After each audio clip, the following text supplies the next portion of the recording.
Ang hindi ko maintindihan sa nagreklamo, dati siyang naging upper chairman, alam niya ang patakaran at alam niya ang ika nga proseso ng budget. May mga kasama pang abogadong nagreklamo kaugnay nito, pero ito ang alam ko. Wala pang dineklarang unconstitutional na bicameral conference committee report. Wala pang dineklarang unconstitutional na committee report. Sa katunayan, wala pa yatang dinedemanda sa korte para ideklarang unconstitutional ang isang committee report o bicameral conference committee report. Ang dinedeklarang unconstitutional ay batas.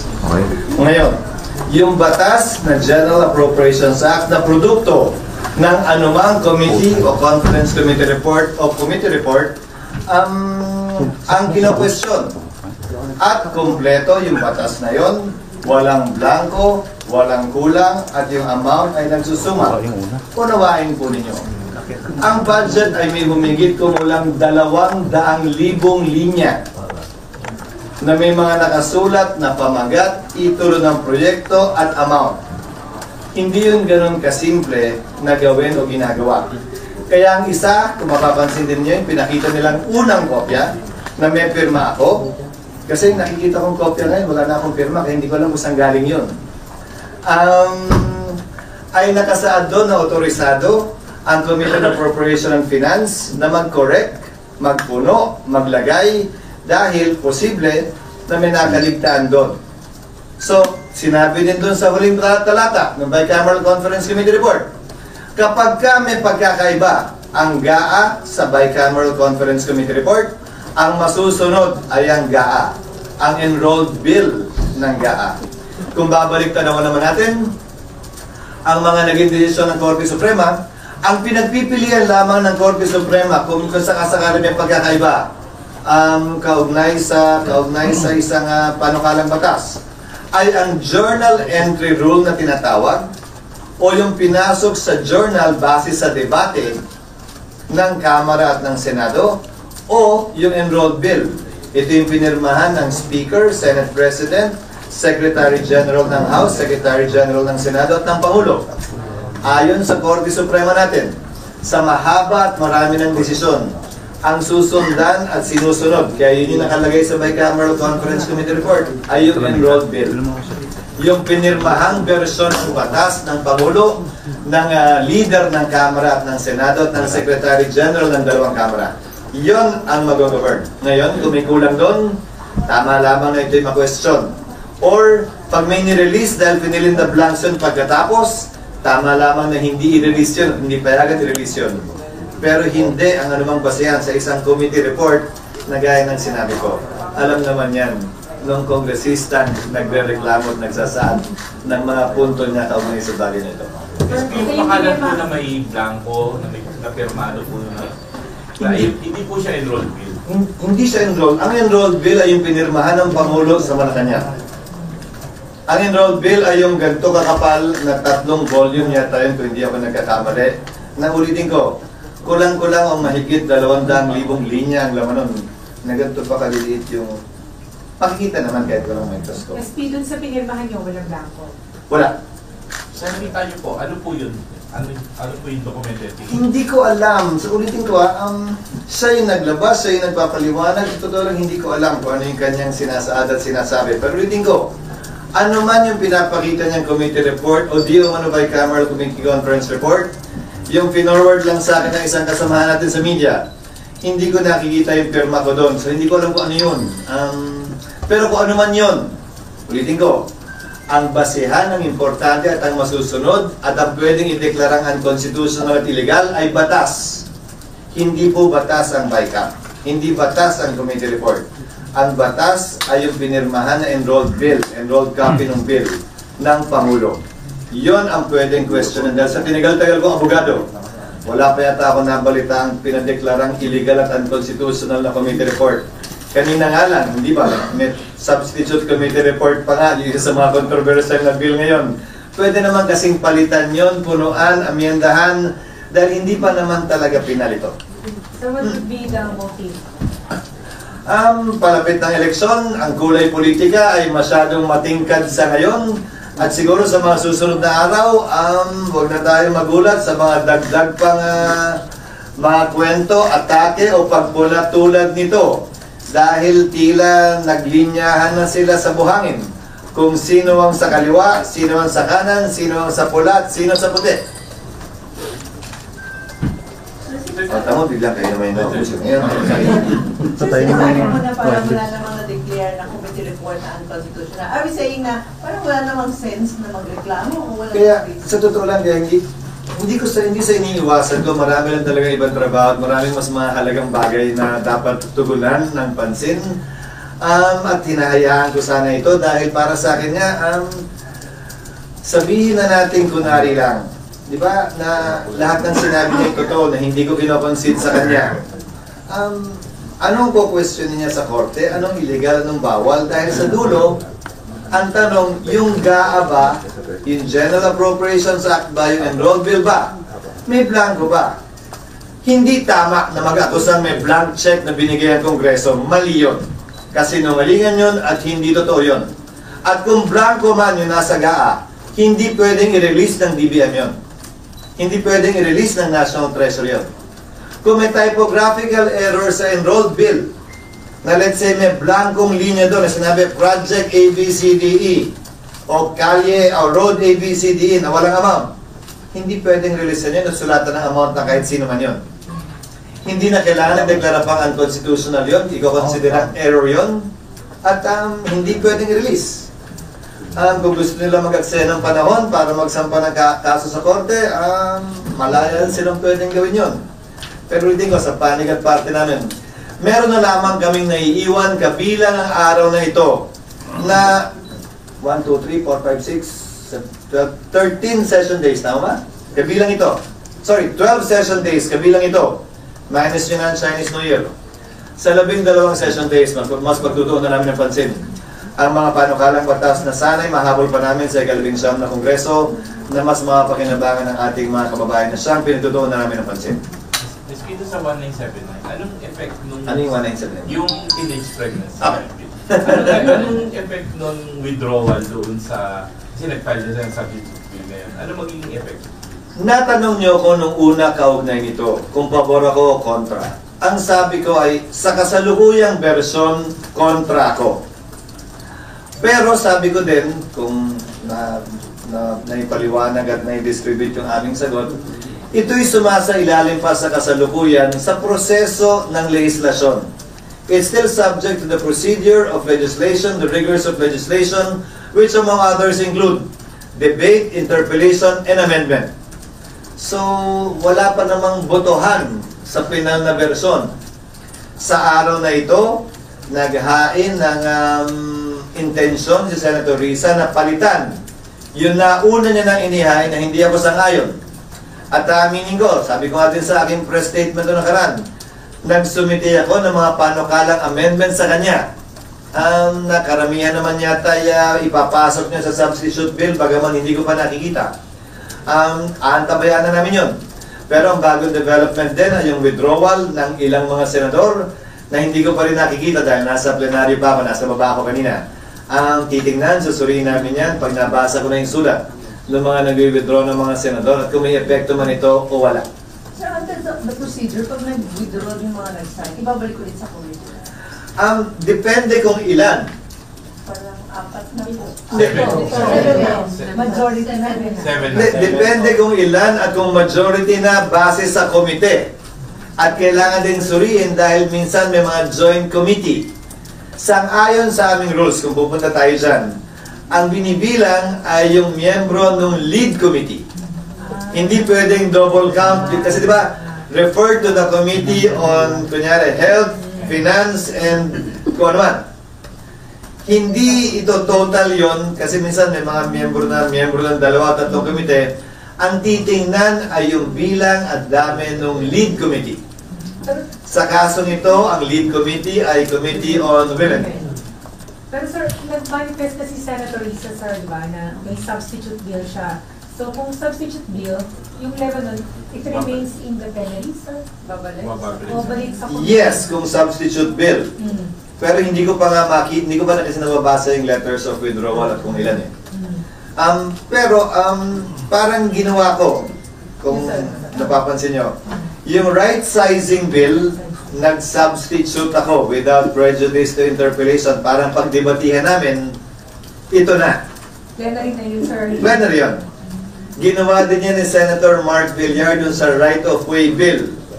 Imbis na debatihin siya, mag-interpolate ni Senator Coco ang minority sa mga probisyon na pareho naman kami nag-agree mali, pinalitan na agad para klaro na na hindi naman tayo nagkakaiba, pareho naman tayo. So, ginagawa yan at nagawa yan. Hindi ko lang nga malaman sa ngayon, sabi ko nga, yung epekto kung meron man, yung withdrawal. Dahil hindi ko pa nakikita yung sulat. Pero SP, yung substitute bill, hindi siya produkto ng committee report. Paano? Hindi siya produkto ng committee report. So, ang tingin ko, inuunahan mo na yung mangyayari. May nakikita, hindi ko pa kinoconsider. Double prejudicial ang posibleng lumabas. Double prejudicial question. Ang wini-withdrawhan ay yung luma na pinapalitan naman na. Pero pwede pa bang palitan kung wini-withdraw na? So, isa yun sa mga bagay na tatalakayan ng Committee on Rules kung sakasakali.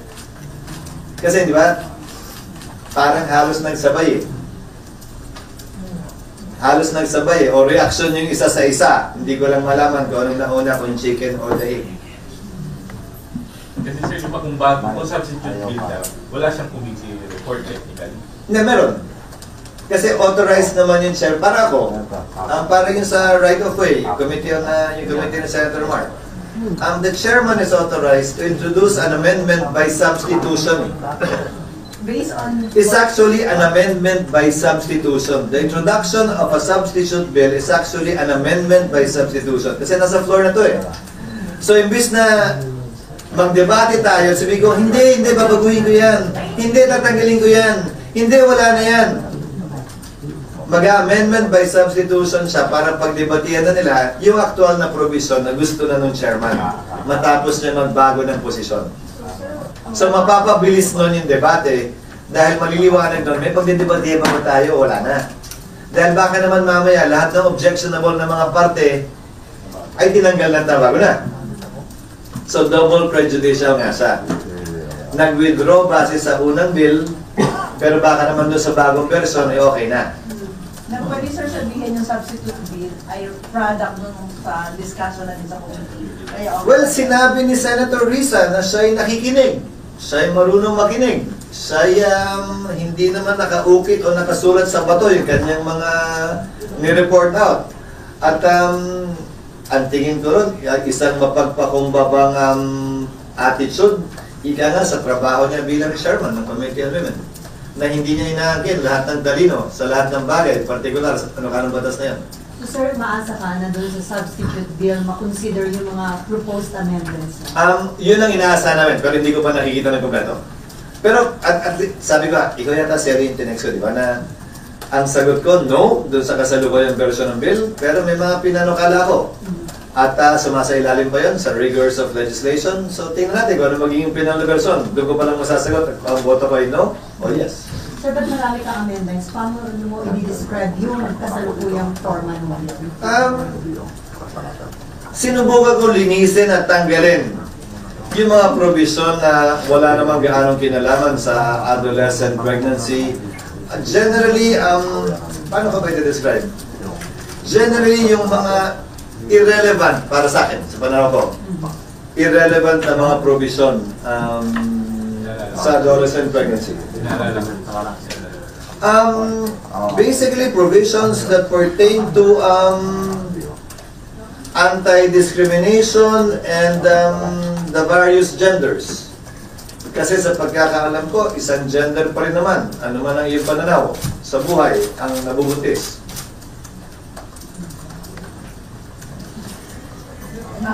Sir, yung sa national budget, sir, Parang hindi kasi sigurado dun sa...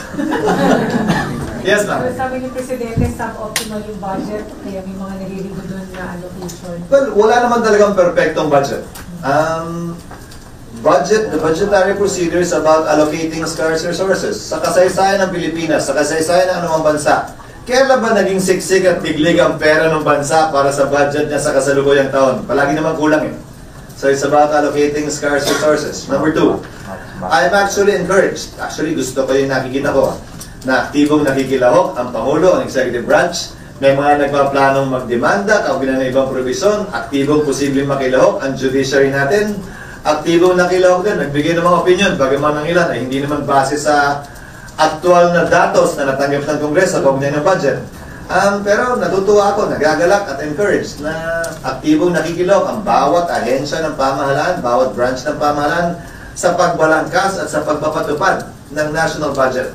At least nakikita natin na hands-on ang ating Pangulo sa pinakamahalagang aspeto ng kanyang trabaho, sa pinakamahalagang batas na pinapatupad niya bilang executive ng ating bansa.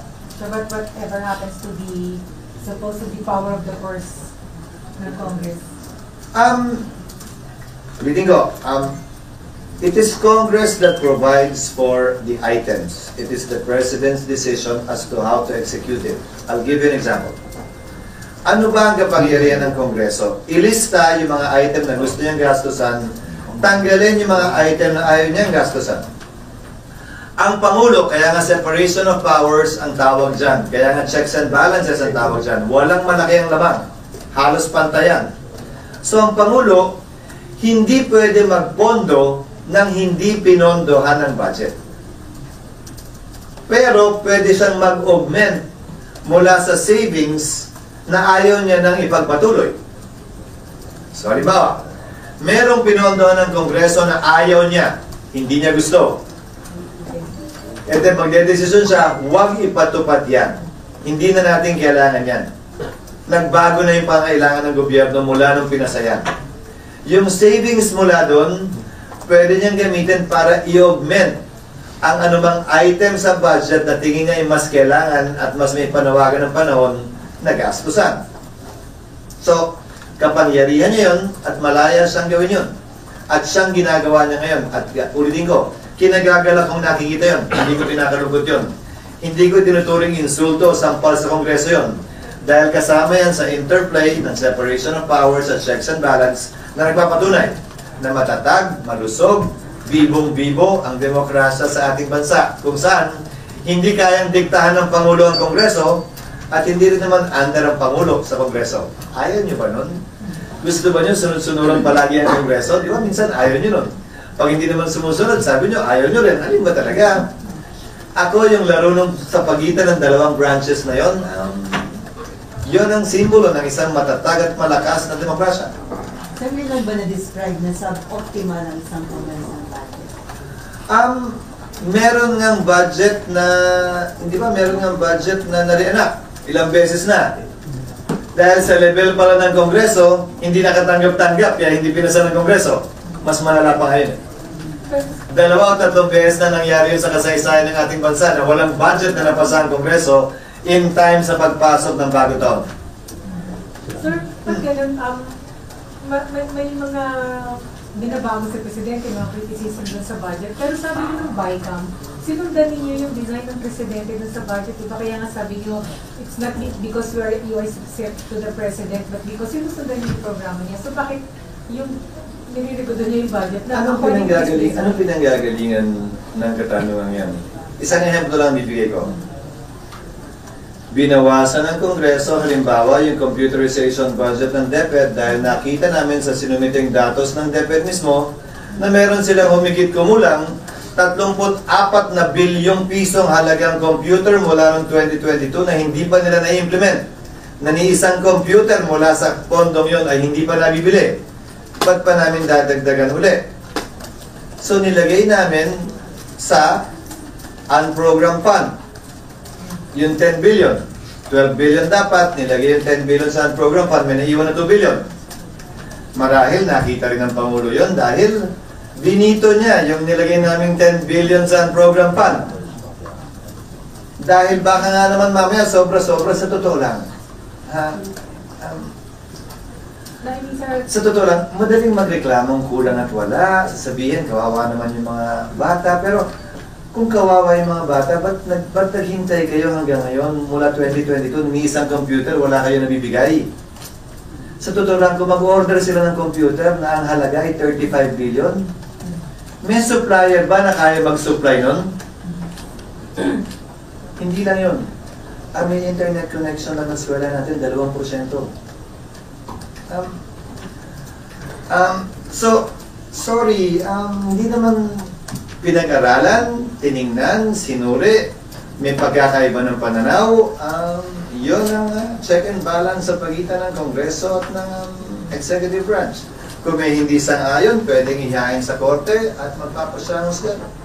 So ibig dun lang sa, ang understanding ni, well, ako, namin yung budget, sabi niyo ng BICAM is, ito yung budget na isinunod sa gusto ng Presidente. So bakit umaangan ngayon ng Presidente?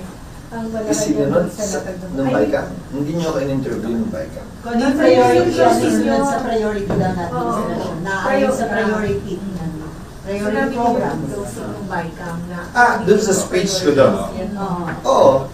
Oo naman, sang-ayon naman talaga. Ang pinag-uusapan natin ay yung mga individual na programa. Dahil siyempre, tingnan nyo ha, yung NEP pinropose ng DBM, dapat nagkasundo na sila, di ba? O bakit yung mga ahensya lumilinya sa amin at nangihingi ng dagdag, gustong tanggalin to, gustong idagdagan to, ba't di nila hiningi lahat sa DBM yon? Di ba? Di ba dapat sa panig nila, tapos na yon? Wala nang departamento o ahensyang mamumulit sa amin. Tanggapin nyo yan. Panig nyo yan eh. Eh bakit gano'n? Hindi nga nila tinatanggap eh. So, sa level ng Kongreso, umapila siguro sila sa DBM, hindi na pakinggan o bahaging na pakinggan, umapila sa Kongreso, hindi na pakinggan, bahaging pinagbigyan, umaapila na naman sa Presidente dahil may kapangyarihan niya ang Presidente, mag-augment at mag-realign tulad ng Constitutional Commissions, tulad ng Supreme Court, tulad ng Kongreso. May kapangyarihan kaming mag-realign sa aming budget. Kaya lang sa parte ng Presidente, buong executive branch ang pwede niyang gawing savings, mag-realign at mag-augment. Specifically yun sa ginawa sa PNP na yung IT budget, yung pambili ng activity speaker sa Bicol Region, pinarutos ng Presidente na ibalik sa... Hindi ko alam yon. Hindi nang galing sa Senado yung panukalang amendment na yun. Si Presidente... Narinig ko rin yun nga sa social media. O pwede po ba gawin ng Presidente? Pwede. Pwede. Na hindi inilalagay sa savings yung pondo ng PNP. Direkta within the PNP, i-juggle yung pondo. Sinordcut mo lang yan. Sinordcut mo yan. Savings muna yan sa ahensya bago i-reappropriate ng DBM. Sen, clarify ko lang. Yes. Ano mangyayari sa SB 1970? Ano uli yan? What's going to happen? Kasi di ba nag-withdraw? Okay. At least 6 senators. What's going to happen? Nasagot ko kanina yun. Dalawa ang nangyari ngayon kaugnay sa panukalang batas na yan. Nag-manifest si Senator Risa na siya ay maghahain ng substitute bill. Sabi niya, pinakinggan niya at nakinig siya sa mga pagtutol at marunong daw siyang makinig. So maghahain siya ng substitute bill. Sa parehong araw na ito, may ilang mga senador na nag-withdraw. Hindi ko pa nakikita yung sulat dahil nasa plenaryo ka nag-preside. Titingnan namin yung epekto niyan. Bakit? Parang double prejudicial question ang lumalabas. Ibig sabihin, ang wini-withdrawhan ng mga senador ay yung original na bill na binawi na ni Senator Risa o sinabi niyang babawiin niya at papalitan ng mas bago, mas malinis, mas maayos siguro. Pero pwede pa bang gawin yun kung nag-withdraw na yung 6? Umabot ba yan sa mayoriya na makaka-apekto dun sa bill, dun sa pananatili ng bill sa plenaryo? Yun ang titingnan pa namin dahil hindi ko pa nakita kung ilan yung nag-withdraw at kung yung nag-withdraw ba ay kabilang dun sa mother or main committee na nag-handle nun. Sang-ayon kasi sa presidents ng Senado, nangyari yun ilang beses lang o ilang konting beses lang na nag-withdraw at ang nangyari ay nabalik yun sa komite para mag-file ng substitute bill. Ito parang nauna, nahuli, nagsabay yung dalawang bagay na yan. So harapin namin yan siguro sa mga susunod na araw. So limbo pa siya. You don't know yet. It is going to be going back to the committee or... Well, whether it goes back to the committee, the end result will be a substitute bill. So, hindi naman in limbo, pero ang dulo nun ay substitute bill. Ang tanong lang ay, substitute bill na ba siya sa plenaryo hindi na ibabalik sa komite? O substitute bill ba siya na kailangan papirmahan muli sa mga miyembro bago mahatid sa floor? Pero, ang dulo nun, kung matutuloy ito, substitute bill pa rin. So yung right sizing aabot with 13 days left. Susubukan namin pilitan dahil simple, Yung right sizing, optimization bill, binago na, di ba? Kasi masyado na negative yung right sizing. Yung optimization bill, outline lang naman yun eh. Hindi sinasabing, oh ito, tatanggalin natin ha, ito, wala na to. Outline yun. Sinasabi nun kung gustong gawin ito ng Pangulo. Ito ang mga requirement bago niya magawa yan sa isang opisina ng executive branch. Hindi niya ito pwedeng gawin sa mga teacher, police, sundalo, at healthcare workers.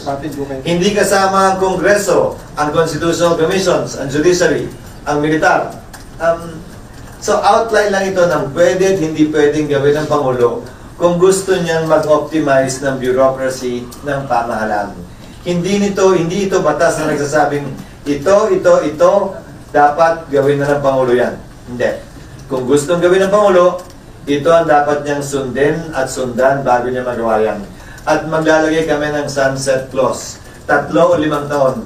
Hindi naman pwedeng habang buhay namin nakahalumbitin yan sa mga opisyal sa leeg ng mga opisyal ng gobyerno. Dapat umabot at dumating yung panahon na matapos yan. So, clarification, walang parang mass retirement. Wala. At ang layunin nito ay, sabi ko nga, niliwanag ko sa committee hearing, hindi ibig sabihin ng optimization ay magbabawas. Isang ibig sabihin din ito, magdadagdag, pero sa tamang mga lugar. Parang paglaki lang ng katawan yan, dapat sa tamang lugar, hindi sa maling lugar. So sa pamahalaan, ganoon din. Focusan natin yung mga tama at kailangan nating mga posisyon at trabaho. Huwag yung mga maling posisyon at trabaho na nagkataon lamang na naipon dahil sa kapabayaan o kawalan ng atensyon o pag-aaral. Wala akong pinapatamaan. Walang personal. Wala nga akong... Nagsiyamak sa chan eh. Nauna na nga ako. Ay, pumayat ako. Sir, since wala kanya nagre-request din, isa-certify daw ba as urgent? Alin? Yung Hindi naman namin usually may kasunduan kami, unwritten, ng minority na, di ba, nagko-question kasi palagi si Senator Coco, anong kina-urgent yan? Di ba, pwede pa naman, may oras naman. So, sang-ayon naman ako doon. So, hanggat maaari, gugugulan namin ng sapat na panahon para ma-debate ito, dumaan sa proseso ng legislasyon na hindi kinakailangan sumasagasa doon sa 3-day rule bago namin ma-third reading yan. Pero sa ibang panukalang batas na kailangan talaga, na hindi ko pa naman napagdadaanan, gagamitin ko yun pag kinakailangan. Sir, of the 23 senators, meron nag-indicate ng support doon sa bill. Which bill? Sa optimization.